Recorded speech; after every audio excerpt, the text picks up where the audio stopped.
your position? And I got to tell you, what is your position? And I hope you don't edit this out. Whenever I've done interviews with guys that are inclined to be anti-gun, they always go, well, Nugent wants everybody to have a machine gun. Nugent wants all the deer dead. What does Nugent want? Not even close. What do you want? What I want is the Second Amendment. We the people, free individuals to have the right to keep and bear arms for self-defense. Find fault with that. Oh, well, I can find lots of fault with it. Name one. Well, the reality is, I'll write one down. Well, you end up with what happened to Gabby Giffords in Tucson earlier this year. That guy had gone through the cracks of the mental health system. That guy had given all kinds. How could he be allowed to get a gun? Because he fell through the cracks, and he didn't qualify to get a gun. He fell through the cracks. The cracks of the mental health system. Everybody knew. All his friends, his family was afraid of this guy, but they didn't report it. Nobody reacted. When you see a guy like that get open access to firearms because of the Constitution that you subscribe adhere to so much. How would you fix that? Well, I would certainly make it a lot harder for people like him to ever get near a firearm.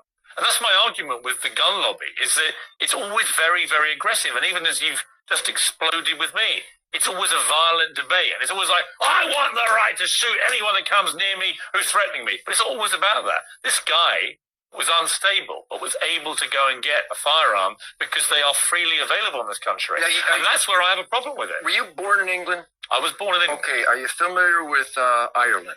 I am. Is Molotov cocktails and C4 explosive, those legal in Belfast? They're terrorists. Are those items legal in Belfast? Well, I don't live in Belfast. Well, then I'll go ahead and educate you. They're banned in Belfast. They're forbidden in Belfast. Do you think anybody had a hard time getting them?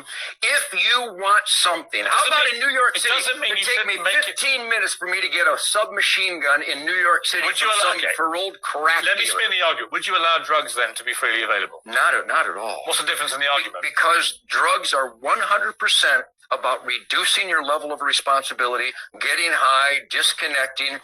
And I'm a cop. I've been a cop for 35 years. I conduct federal raids with the heroes of law enforcement in Texas. In every instance where there is violence, somebody's high on something, but they're not always in possession of a firearms. They do it with Buicks and bricks and fire and chainsaws and pipes. The guy who shot Gabby Giffords wasn't high. So it wasn't a factor. Nobody was mentally deranged. My point about the thread of your argument is you're saying there's a difference, isn't there, between you're saying guns should be made freely available, right? No, there should be restrictions. Let me put something to you. If you think it's wrong, tell me.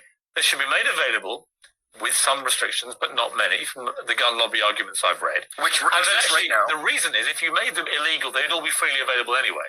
But with drugs, you say do not make them freely available, make them illegal, even though you know and I know that drives them underground and probably more people get access to them. Piers, I don't know why you guys either don't study the information or you just resist it. I think you're resisting it.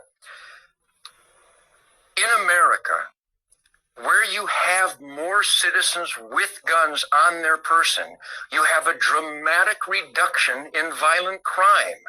In those areas called gun-free zones, you have a outrageous increase in the loss of innocent lives. That's the choice. Which one would you make? And in America, legally owned guns are used millions of times a year to save innocent lives. You certainly don't believe in calling 911 to stop evil in your home, do you? You don't believe that being unarmed and helpless is a desirable condition? You think unarmed and helpless is something you can control over me? That's weird. Well, you're putting a lot of words into my mouth. What I do believe is where you dramatically increase the prevalence of guns, more people will die from guns. And you don't believe that. Not only do I, and the FBI doesn't believe it. The FBI recent report, in those jurisdictions where more people have concealed weapons permits, that doesn't mean a gun in the truck or in the safe. It means a gun in their belt. In those jurisdictions, you have not only a dramatic decrease in violent crime, but a personal assault type crimes, carjacking, rape, home invasions. They don't just go down, Pierce. They go away. Now that you know that, why wouldn't you help me create more safe areas? When we come back, we'll talk about what we're supposed to be talking about, which is President Obama. I'm with you.